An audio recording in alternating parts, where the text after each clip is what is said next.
All right, Bacho, settle down, settle down. Welcome. Today we're starting a topic that is, well, it's huge, super important. I'm talking about neoplasm. And trust me, whether you want to be a surgeon, a physician, whatever, you need to know this stuff inside and out. So let's get started, shall we? Okay, picture this. You're in your OPD years from now. A patient comes in, they're worried, and they show you a lump. Right there, in that moment, what's the number one question that has to pop into your head? It all boils down to one thing. Is this thing dangerous, or is it nothing to worry about? That, my friends, is the starting point for everything we're about to discuss. And finding that answer, it's not about just memorizing your textbook, okay? No, you have to become a detective, a clinical detective. You're looking for clues you can see with your own eyes, and clues hidden deep inside, under a microscope. So come on, let's put on our detective hats. We've got a medical mystery to solve. First things first. Every good detective needs to know the lingo, right? You have to speak the language. In oncology, there are some basic words, some fundamental vocabulary that you just have to know. These are the tools of our trade, so let's get familiar with them. Okay, the big one, neoplasm. What does it mean? Simple. Neo means new, plasm means growth. So, new growth.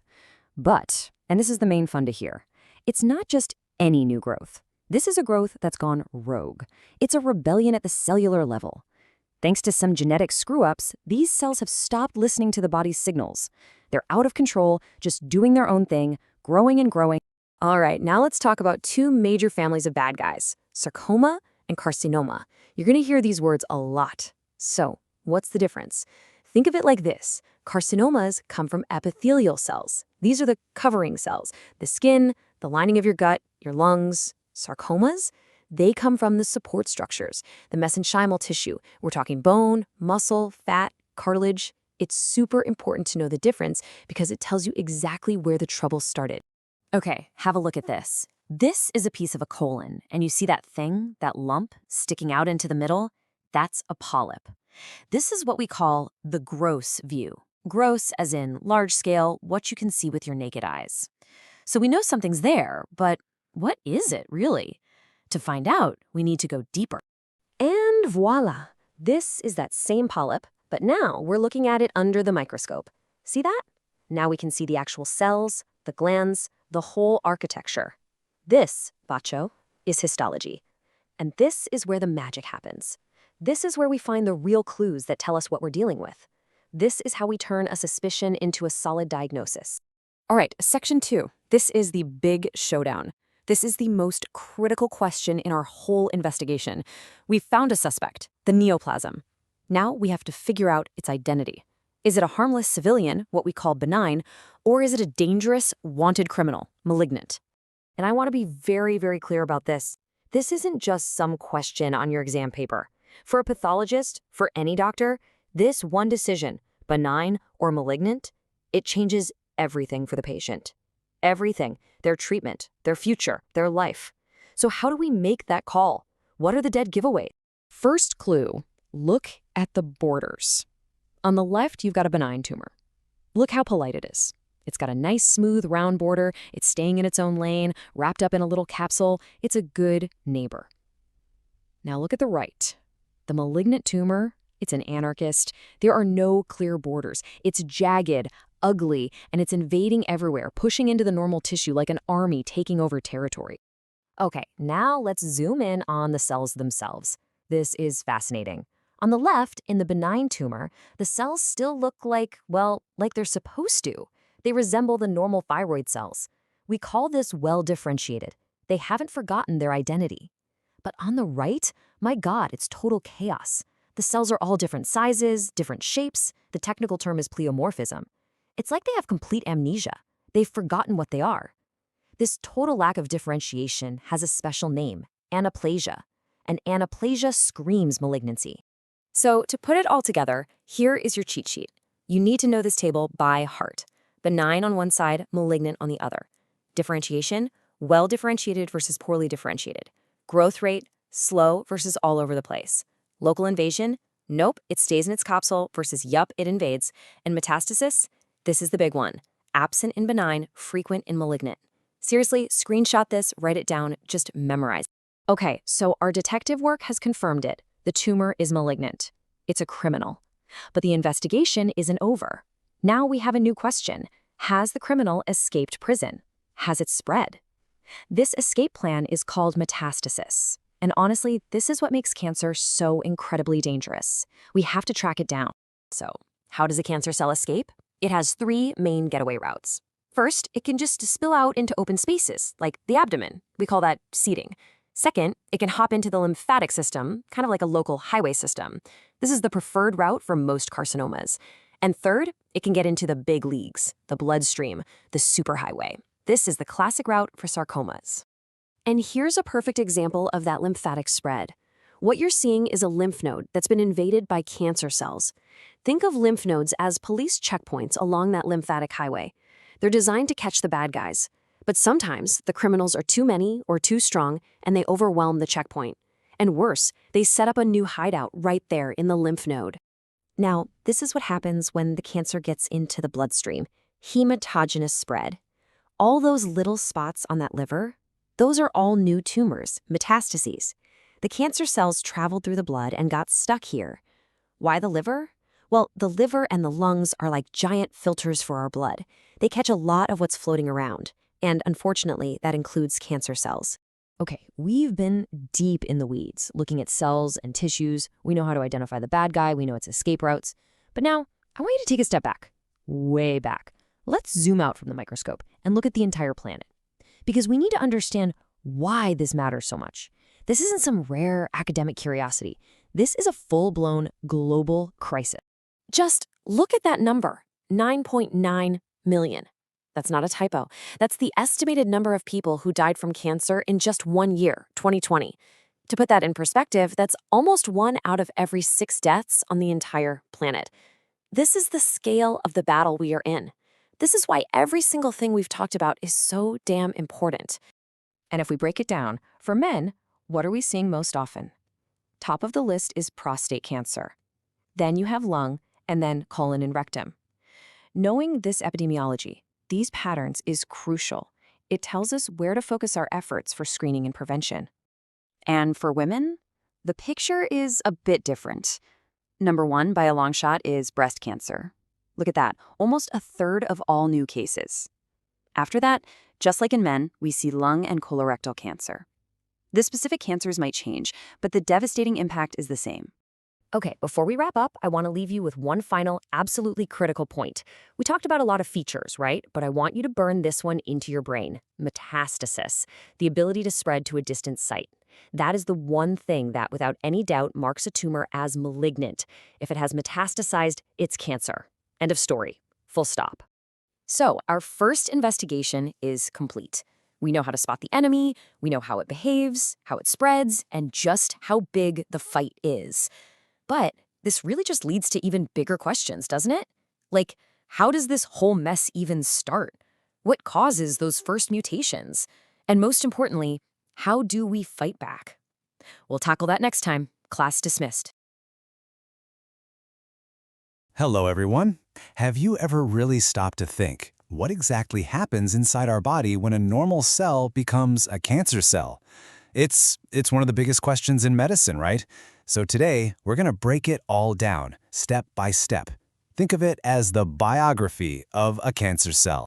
So, let's just get straight into it. The main question is this: how does one of our own cells, a completely normal, a rule-following part of our body, suddenly go rogue and turn into a villain? We're going to explore that whole journey, from the world outside, right down into the very DNA of the cell itself. Okay, first things first, we have to look outside the cell. The biggest risk factors for most cancers are actually things in our environment. So let's take a look at these major triggers, these things in our lifestyle and environment that can kickstart this whole dangerous process. Now, a lot of these will look very familiar to you. Things like smoking, drinking alcohol, our diet, and even certain infections. These are the most dominant, the most well-established risk factors. And these are not small things, okay? They are the main players when we talk about what starts the cancer process.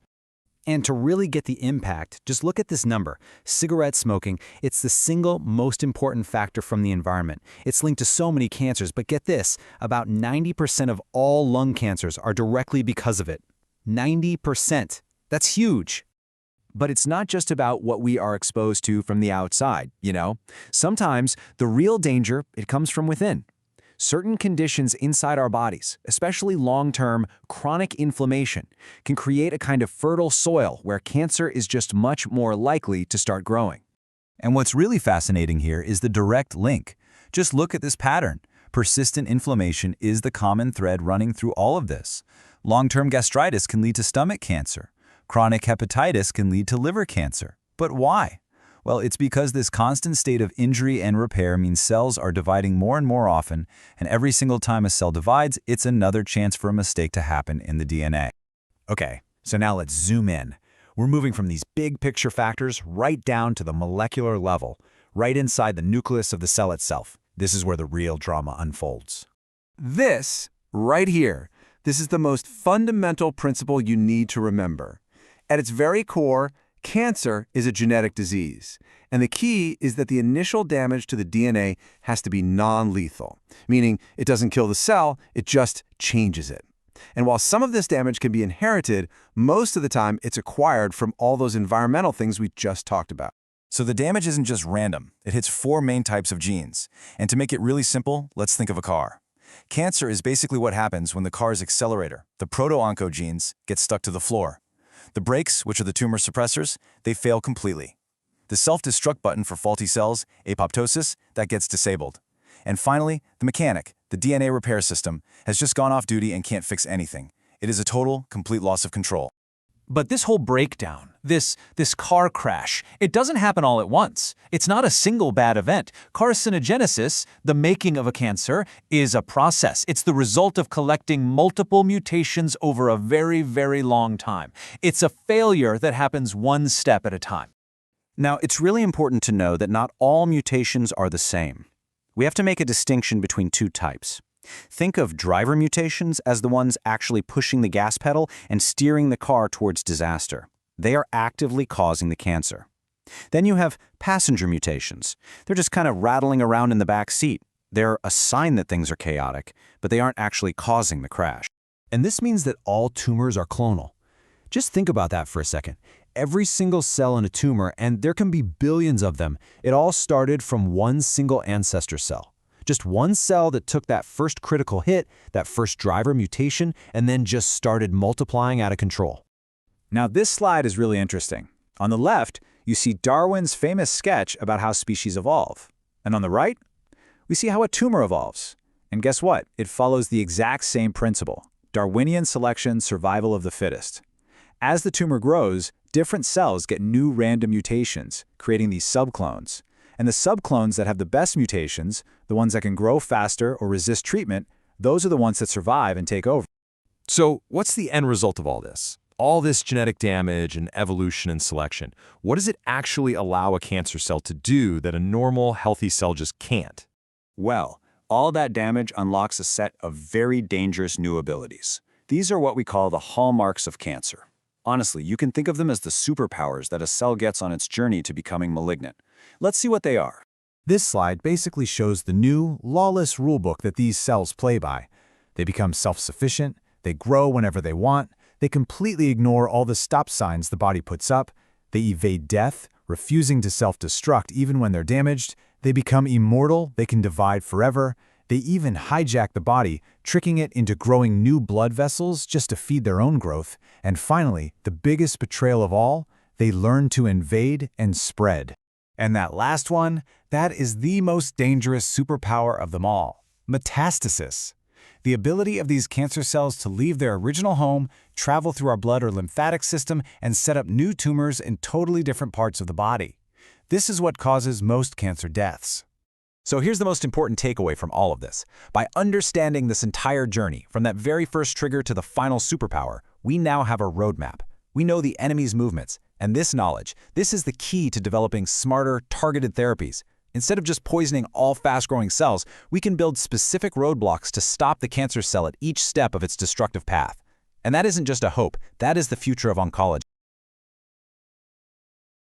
Hello, students, and welcome. Today we're going to tackle one of the most fundamental concepts in oncology. We're diving deep into the battle inside our cells, a constant struggle between go signals and stop signals. That, when it goes wrong, leads to cancer. So let's start with a very simple question, but a very, very profound one. What is it exactly that makes a perfectly good, well-behaved cell go bad? This single question, yaar, is the absolute heart of all cancer biology. So here is our roadmap for today. First, we'll look at the cell's basic driving code. Then we'll talk about what happens when the accelerator gets stuck. After that, we'll see what happens when the brakes fail. We'll understand the two-hit takedown, and finally, we'll see the complete system crash. Chalo, let's begin. Okay, first section. I want you to think of a cell's life, its whole cycle, as a journey in a car. Now, for any car journey to be safe, you need perfect control. Nah? You need to know when to accelerate, and you need to know when to brake. It has to be a perfectly controlled journey. Well, inside every single one of our cells, there are basically two opposing forces that act like the controls of a car. On one side, you have proto-oncogenes. These are the accelerator. They give the go signal, pushing the cell to grow and divide. On the other side, you have tumor suppressor genes. These are the brakes. They give the stop signal. In a healthy cell, these two are in perfect, beautiful balance. Now, this is where things get interesting and, frankly, a bit dangerous.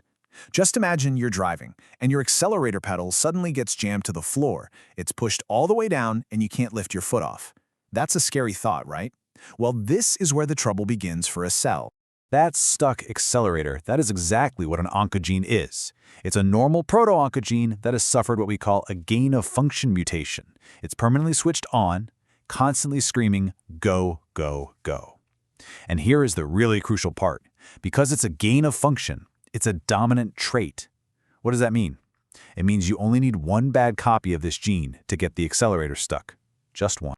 So let's meet one of the main villains in our story, a classic example of a powerful accelerator. It's a transcription factor called MYC. You will hear this name again and again in your careers. And you see, MYC isn't just some simple accelerator pedal. No, it's more like the master controller of the entire engine.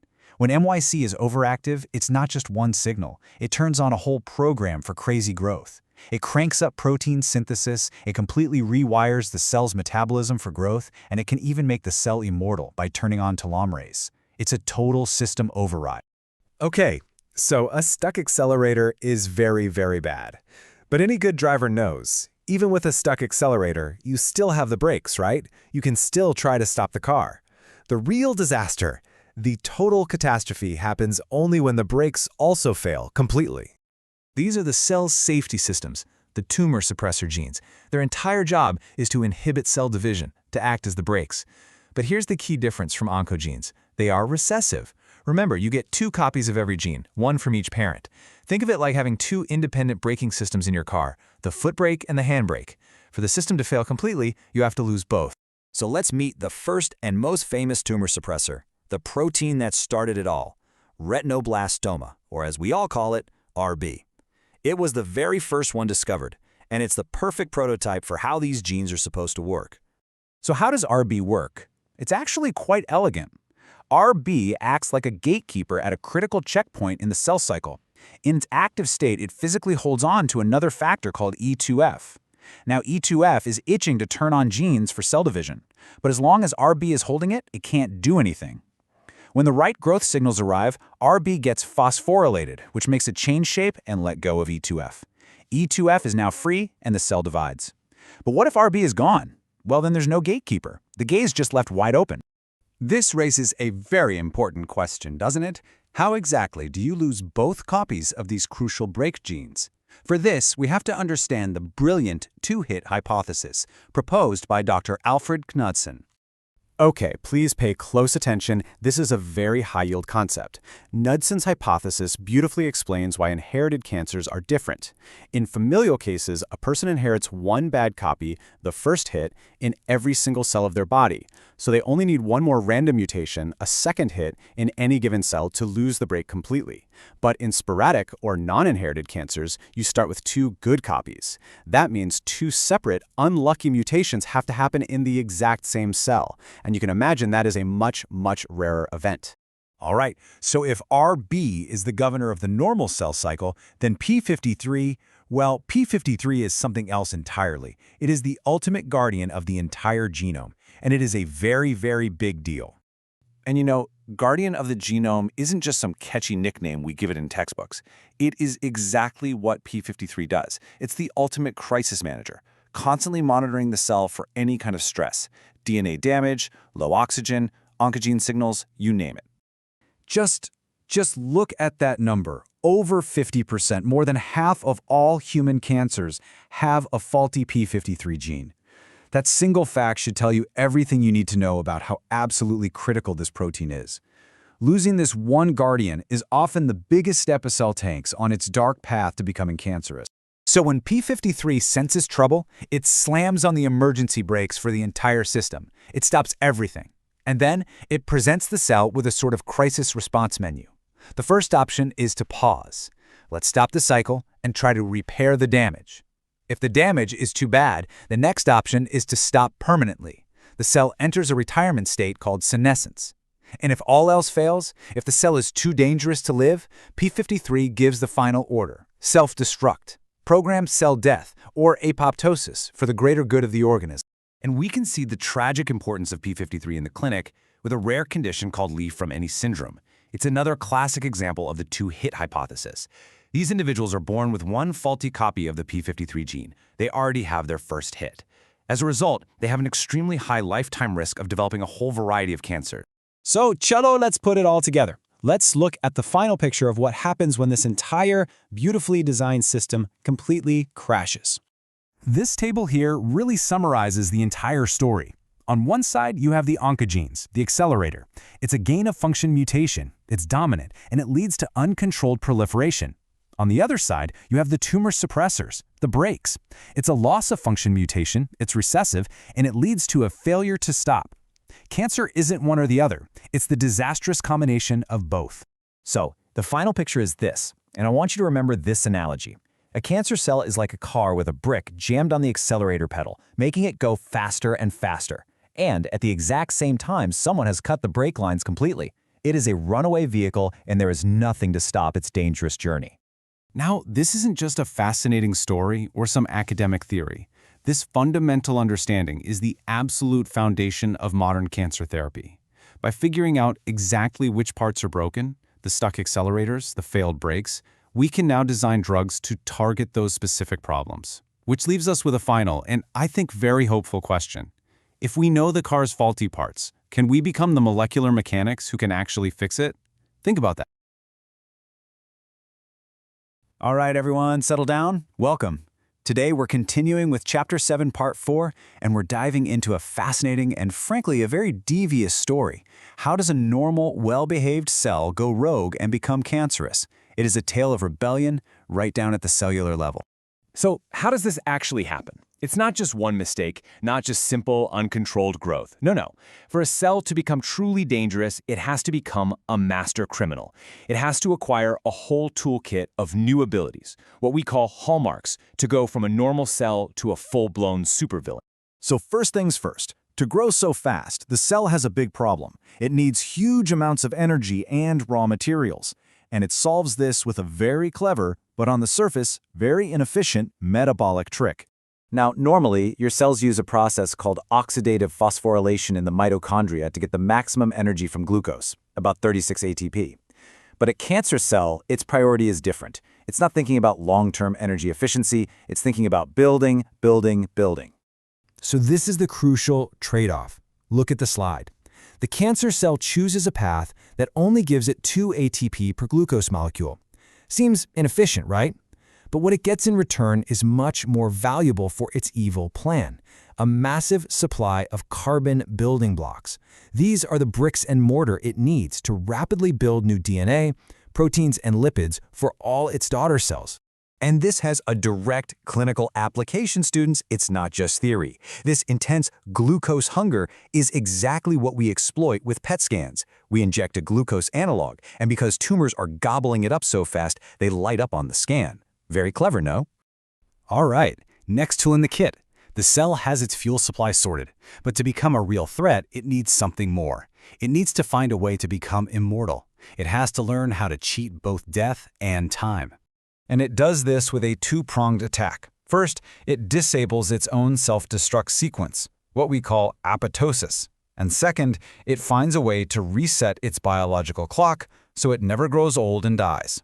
Now, in any healthy cell, apoptosis is a beautiful, tightly controlled safety mechanism. If a cell gets damaged, it gets a signal to politely kill itself for the good of the body. It's a very disciplined process involving these key proteins you see here.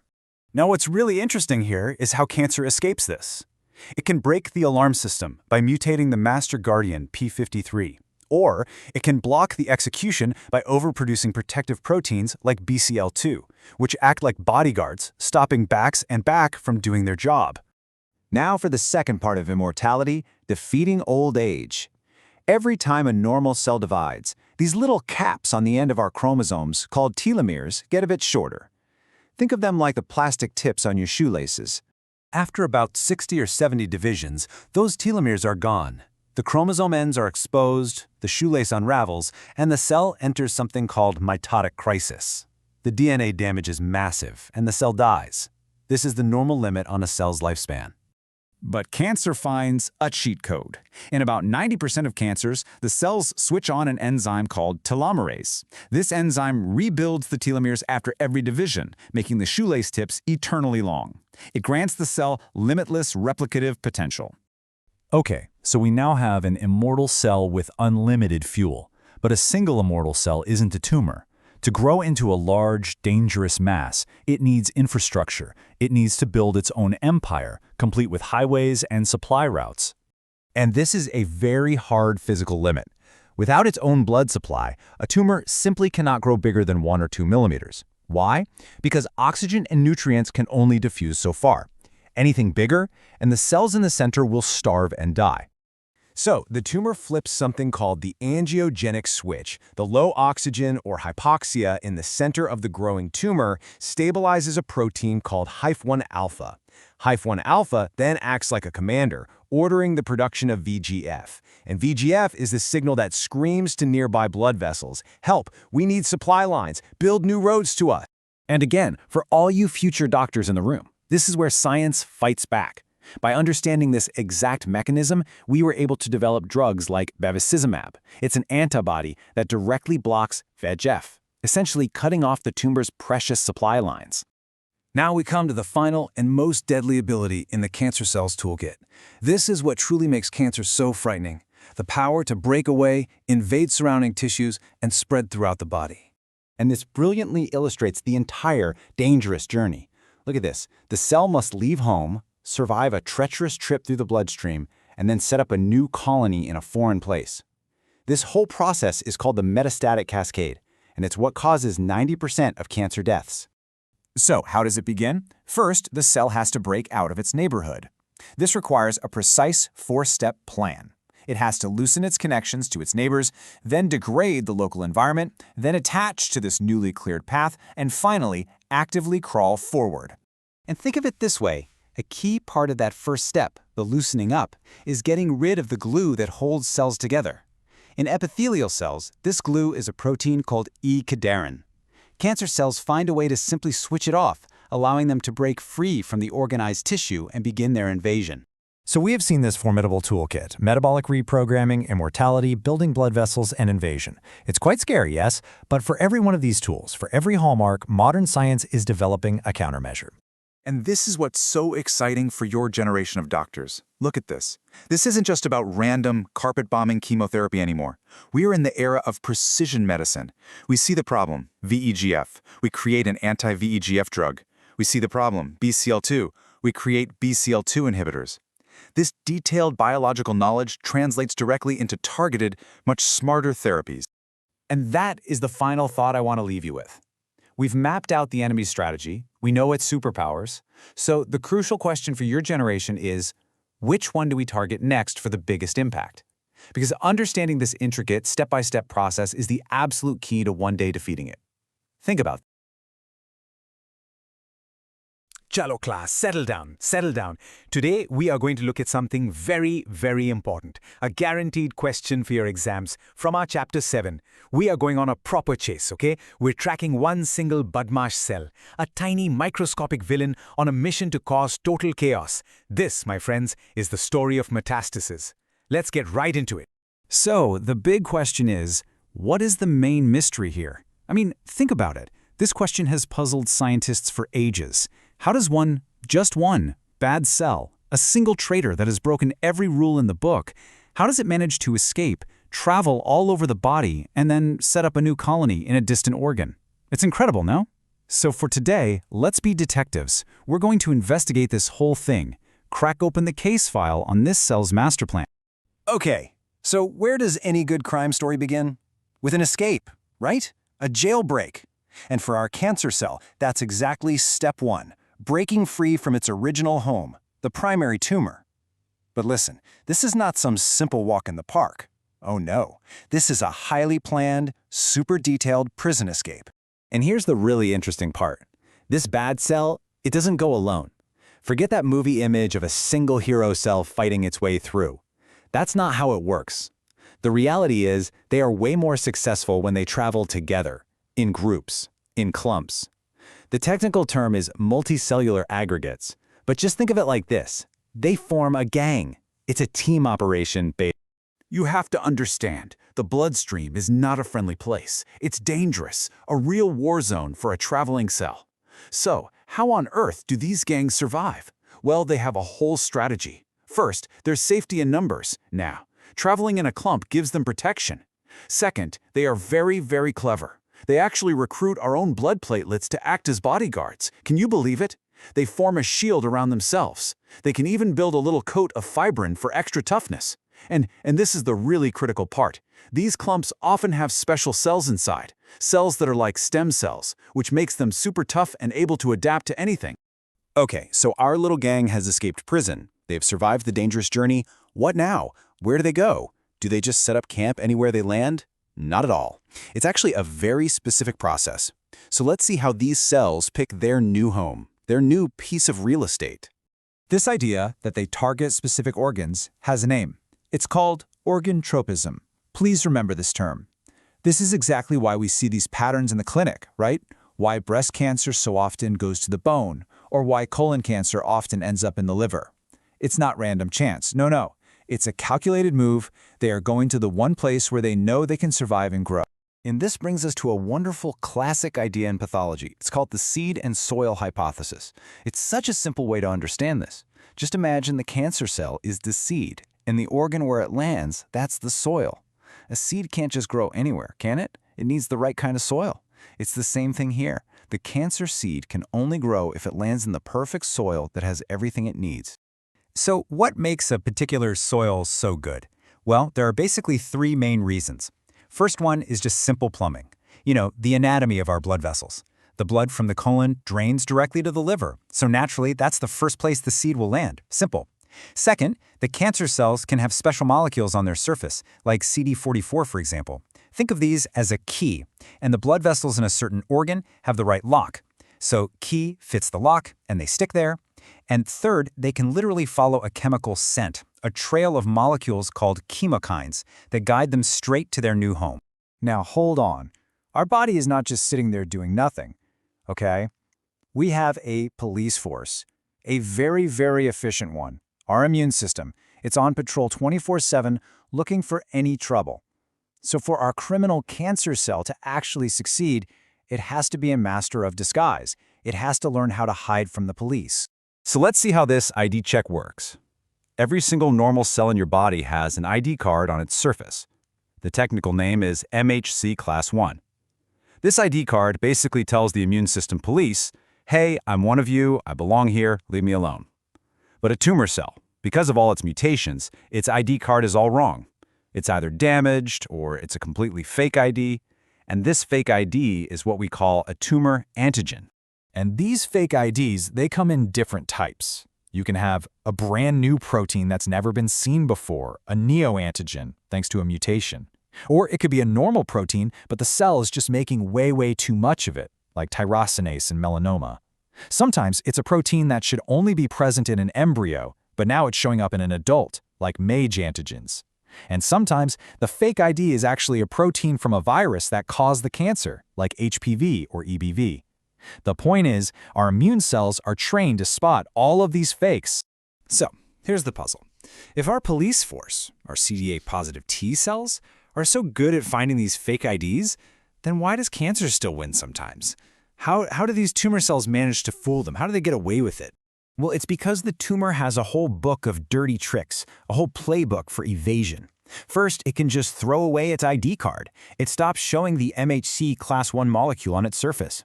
If there's no ID to check, the police just pass by. Second, it can actually press an off switch on the T cell that's coming to attack it. This is called an immune checkpoint. Third, it releases chemicals, like TGF-beta, that just tell the whole immune system to calm down and go away. And finally, and this is really sneaky, it can bribe some of our own immune cells, turning them into corrupt officials. These are regulatory T cells that actually start protecting the tumor instead of fighting. Now, please pay attention to this next part. This is very important for your future clinical practice. An immune checkpoint, think of it as a brake on our immune system. It's a normal safety feature to stop our body from attacking itself. Now, what do these clever tumor cells do? They figure out how to slam on this brake. They engage things like PD-1, and that just stops the T cell in its tracks. And this is the whole basis for modern immunotherapy. The drugs we use, the checkpoint inhibitors, what they do is they block the tumor from pressing that brake. They release the brake and let our T cells go back to work. All right, on to the final part of the master plan. And this is where the cancer cell does something brilliant. It takes what should be a weakness and turns it into its biggest superpower. It doesn't just handle genetic mistakes, it loves them. It thrives in complete and utter genetic chaos. You see, this is a very important concept. A normal cell, your normal cells, they need stability. The DNA code has to be perfect for them to work properly. But a cancer cell, it's the complete opposite. It loves instability. This is what we call a mutator phenotype. This chaos allows it to mutate and change so fast. That's how it evolves, that's how it adapts, and that's how it becomes resistant to the drugs we try to use to kill it. So where does all this instability come from? Usually it's because the cell's DNA repair systems, think of them as the spell checkers for our genetic code, are broken. For example, if the mismatch repair system is faulty, you can get syndromes like HNPCC or Lynch syndrome. If the nucleotide excision repair system is broken, that's the one that fixes sun damage, you get xeroderma pigmentosum and a very high risk of skin cancers. And of course, you all have heard of BRCA1 and BRCA2. When their repair system, homologous recombination, is defective, that's a major cause of hereditary breast and ovarian cancers. And who is the master controller of all of this? The big boss? It's the P53 gene. We call it the guardian of the genome for a reason. But when you lose P53, when the guardian is gone, my God, the floodgates just burst open. It leads to total chaos in the chromosomes. You get aneuploidy, big chunks of chromosomes getting deleted, other parts getting copied over and over. It's a complete mess. And this mess is exactly what fuels the cancer's rapid evolution. So there you have it. We've gone through the entire criminal playbook of the tumor cell. We've seen its great escape, how it finds a new home, how it hides from our immune police, and finally, how it uses chaos to build its empire. So the question I want to leave you with is this. Now that we know the enemy's strategy in so much detail, how are you, as the next generation of doctors and scientists, going to write the perfect counter-strategy? How do we win? That is the challenge waiting for you. Thank you. Hello, students. Welcome. Today we are going to understand a very important topic. Have you ever thought, how does a normal, perfectly well-behaved cell in our body suddenly decide to, well, go rogue and become a monster? Today, we're going to pull back the curtain on this very process. We are going to understand the blueprint of how a single cell becomes a cancer. This is a journey every one of us in the medical field needs to understand very, very deeply. Okay, let's dive. So this is the main question, isn't it? And the answer, let me tell you, it's not like flicking a switch. I want you to imagine a car where the accelerator is stuck to the floor and the brakes have completely failed. It's not just one thing that went wrong. It's a whole series of critical failures, one after another, that leads to a huge, uncontrolled crash. That is our cancer cell. It's just spiraling out of control because of a whole cascade of errors. You see, this is not a sudden explosion. It's more like a slow burn. The term we use for this is multi-step carcinogenesis. And that word multi-step is the key. It is a gradual process, just like a small snowball rolling down a very big hill. Slowly, it picks up more snow, more speed, and of course, more mutations, getting bigger and more dangerous over many years. So how to remember these steps? It's simple, yar. Just think of starting a fire. Initiation is that first critical spark that hits the wood, a permanent hit, a permanent damage to the cell's DNA. Then comes promotion, which is like fanning the flames, encouraging that one damaged cell to divide and grow into a small group. And finally, progression is when the fire starts spreading totally out of control, becoming a full-blown inferno as it gathers more and more mutations. Now this slide, it shows us something very important that scientists discovered in the lab. To actually turn a normal cell into a cancerous one, you need to hit it with a combination punch. You have to jam the accelerator, that means you turn on a go signal for growth, like the RAS gene, and at the same time, you have to cut the brakes, disabling the tumor suppressors like RB and P53. One hit alone is never, ever enough. So if cancer is caused by all these genetic hits, the next logical question has to be, what's doing the hitting? What are the actual culprits behind all this DNA damage? We call them carcinogens. And now we're going to meet the usual suspects. We can group these troublemakers into three main gangs, you could say. Various chemical agents, different forms of radiation, and even some sneaky viruses and bacteria. These are the big three, and it's very important that you remember them. Let's break them down one by one, shall we? Now, some chemicals are like loaded guns, right? They are dangerous the moment they enter your body. We call these direct acting. But most of them, they are more like a bomb that first needs to be armed. These indirect acting chemicals start as pro-carcinogens, and they actually need our own body's machinery, especially enzymes in the liver, to metabolize them and turn them into the real villain, the ultimate carcinogen. This slide gives a very good visual of how different types of radiation attack our DNA. UV rays from the sun are like a pair of handcuffs. They link together two building blocks of DNA next to each other, creating something called a pyrimidine dimer, which basically kinks the whole helix. Ionizing radiation, on the other hand, things like X-rays, is more like a sledgehammer. It's powerful enough to physically smash the DNA strands, causing much more severe damage. Okay, this is a very high-yield table for you all. You will want to commit this to memory. It shows microbes that are directly linked to specific cancers. You see HPV in cervical cancer, or the bacterium H. pylori in stomach cancer. The interesting thing is, in many of these cases, the microbe doesn't cause mutations directly. Instead, it creates a state of chronic inflammation, a constant battlefield that forces our cells to keep dividing again and again, which massively increases the chances for a mistake to happen. But wait, the story doesn't just end with the DNA sequence. See, it's not just about the words written in the book, it's also about how those words are being read. There's a whole other layer of control sitting right on top of our genes, deciding which ones get turned on and which ones get turned off. And believe me, cancer is a master at exploiting this system. And this is where epigenetics comes into the picture. Think of your DNA as a giant cookbook. Now, epigenetics doesn't change the recipes inside, but it can stick a little note on a page that says, don't make this one, or it can highlight another recipe to be made over and over again. Cancer cells use these epigenetic notes to silence the very genes that are supposed to protect us. Very clever, no? For the longest time, we all thought a huge chunk of our DNA was just junk DNA. But now we know that over 60% of it is actually used to make these tiny molecules called non-coding RNAs. Think of them as the managers of the cell, telling the other genes what to do. In cancer, these managers can go rogue. Some that are supposed to suppress tumors get fired, while others that promote cancer, which we call oncomeres, get a huge promotion. So, we have gone deep into the molecular level. But how does all this theory translate to the patient you will see in your clinic? Let's connect the dots now and see how these cellular changes cause real-world devastating problems for people who have cancer. One of the most devastating effects is a condition called cachexia. Now, listen carefully. This is not just about losing weight because of a poor appetite. No, it is a full-blown metabolic crisis where the body literally starts to eat itself. Inflammatory signals from the tumor act like a wrecking ball, actively tearing down muscle tissue. This extreme muscle wasting is a major reason why cancer can be so fatal. All right, now let's talk about some of the most bizarre and fascinating puzzles in oncology, paraneoplastic syndromes. These are mysterious symptoms that have nothing to do with where the tumor is located. Just imagine a patient with lung cancer who suddenly develops signs of Cushing's syndrome. How is that even possible? It's because the tumor has started pumping out a hormone that has no business making.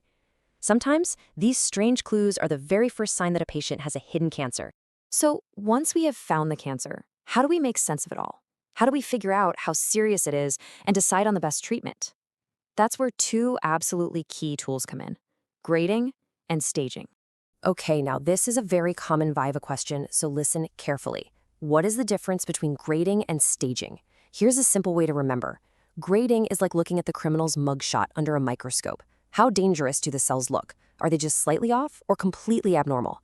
Staging, on the other hand, is like looking at the crime scene map. How far has the cancer spread? For predicting a patient's outcome, their prognosis, staging is usually the most important piece of the puzzle. Remember this. For solid tumors, there is a universal language that doctors all over the world use to describe the cancer's spread. It's called the TNM system. T tells us about the size of the primary tumor. N tells us if it has invaded the nearby lymph nodes, and M, the most important one, M tells us if it is metastasized to distant parts of the body. This system is absolutely critical for making treatment decisions and giving patients an accurate prognosis. So we end with this thought. We have seen that cancer isn't one single disease, but a whole universe of them, each with its own unique blueprint. It's a huge challenge, yes, but here's the beautiful part. Every time we map out one of these complex pathways, we also uncover a new target for a smarter, more precise therapy. The cure is not going to be one single magic bullet. It's going to be a whole arsenal of them, each one designed to hit a specific weakness. And that, my friends, is what makes this one of the most exciting and hopeful fields in all of medicine. All right, everyone, settle down, settle down. Chalo, let's continue with our chapter on neoplasia. You know, have you ever wondered how we as doctors go from looking at a suspicious little lump to giving a precise cancer diagnosis that can literally save a person's life? Well, today, we're going to unlock that entire toolkit. We'll cover the whole journey, from the classic microscope all the way to the absolute cutting edge of genetic sequencing. So, picture this. It all starts with a question. A patient is sitting right there in your OPD, they've got a suspicious mass, and you can feel the tension. The clock is ticking. This, my friends, is where the real detective work of medicine actually begins, isn't it? So what is your first move? What do you do? So here's our roadmap for today. First, we'll talk about getting that first crucial clue. Then we'll take a look under the microscope. After that, we'll learn how to tag the enemy cells, mark them out. Then we'll get into reading the genetic blueprint itself. And finally, we'll take a peek into the future with diagnosis in the digital age. Okay, so Section 1, the art of sampling. Where do we even begin? Well, the first step is, without a doubt, the most critical one of all, getting a piece of the puzzle. Because I'm telling you, without a good, proper sample, even the most advanced laboratory in the world is just flying blind. Completely useless. This line you see on the slide, this is a mantra in pathology. You should burn it into your brain. The laboratory evaluation is only as good as the specimen. What does that mean? It means the sample has to be adequate, big enough, taken from the right spot, and preserved perfectly. You see, from the patient to the lab, every single link in this chain is absolutely crucial. Just a simple delay, maybe the nurse gets busy and forgets to put the tissue in formalin immediately. That can ruin the entire sample. And then a definitive diagnosis becomes impossible. It is a real race against time. So how do we actually get this sample? Well, we have a couple of key methods. There's fine needle aspiration, what we all call FNAC, where we use a thin needle to go right into the mass and pull out some cells. And then there are cytological smears, like the famous Pap smear, where we are looking for cancerous cells that have been shed naturally into the body's fluids. Right, once the sample is safely in the lab, all prepared and sitting on a glass slide, it's time for the foundational skill of all pathology. It's time to read the story that the cells are telling us under the microscope. And this is what we're looking for. Just look at the difference here. On the left, you see healthy, uniform, disciplined cells. They all look the same, they know their place, but on the right, it's just chaos. Total disorganization. The cancerous cells have these large, dark nuclei. They're all different shapes and sizes. It's a clear sign that something is very, very wrong. This is the visual hallmark of cancer. Now, there's a key term for this cellular chaos, and you must know it: anaplasia. Anaplasia is that visual proof of malignancy that we pathologists search for. It's as if the cells have completely lost their identity. They've forgotten their job and have just become a primitive and totally disorganized. But what if the cells look confusingly similar under the microscope? Sometimes it can be really difficult to tell different types of poorly differentiated tumors apart. For that, we need more advanced techniques to make the enemy reveal itself. This is where we get really clever. We use special antibodies that act like little heat-seeking missiles for specific proteins. In this case, for example, they might be hunting for something called cytokeratin, a protein found in certain cancer cells. When the antibody finds its target, it paints the cell brown, and that brown stain is our confirmation. It's our gotcha moment. And listen, this isn't just about getting a diagnosis, it's about guiding treatment. By identifying specific proteins like HER2 in breast cancer, we can tell the oncologist exactly which drugs to use, drugs that target that exact protein. This is personalized medicine in action, and it's absolutely fantastic. Now, for blood cancers, the so-called liquid tumors, we use something else. Think of this as a super high-speed automated version of that same protein tagging. But instead of tissue on a slide, we have cells as floating in a liquid. Flow cytometry can analyze thousands of cells every second, checking each one for a whole panel of protein markers. It gives us an incredibly precise diagnosis. Okay, now we're going even deeper. We're moving beyond what the cell looks like, beyond its proteins, and we're going to its very source code, its genetic blueprint.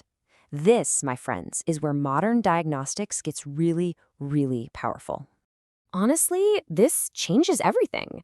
We're not just looking at the cancer anymore, we are reading its genetic playbook to find its weaknesses. This lets us confirm a diagnosis with certainty, predict how a tumor will behave, and even detect tiny, tiny amounts of cancer left behind after treatment. Now this complex map, it might look like a piece of modern art, no? But it's actually the complete genetic crime map of a single patient's tumor. Every single line and dot on there represents a specific genetic error. It's a gold mine of information that tells us exactly how this particular cancer works. And this slide here, this is so important. Historically, we always named cancer by its location, lung cancer, breast cancer, But now we're shifting to classifying it by its genetic driver. A lung cancer with a specific mutation might actually be treated more like a melanoma with the same mutation. You see, the molecule is the target, not the organ. It's a huge shift in thinking. And get this, imagine being able to monitor a patient's cancer and watch how it evolves with just a simple blood draw. Tumors shed tiny little pieces of their DNA into the blood. We can now detect this ctDNA, as we call it, and analyze it for new mutations to see if the cancer is becoming resistant to treatment, all without another painful, invasive surgery. It's revolutionary. And finally, let's look to the future, where the human eye of the pathologist meets the raw processing power of artificial intelligence. Believe me, this is where the entire field is heading. We are entering an era where AI is going to work side by side with pathologists. These glass slides are being scanned into ultra-high-resolution digital images. Then machine learning algorithms can analyze these images, spotting patterns that might even be invisible to the human eye. This is going to lead to more consistent, more accurate diagnoses for everyone, everywhere. So this brings up a very big question, doesn't it? Will a computer ever completely replace the pathologist? Well, for now, the winning formula is the combination of human expertise and artificial intelligence. But the future of medicine, it's being written as we speak, and it's a future that all of you are going to help create. All right, thank you.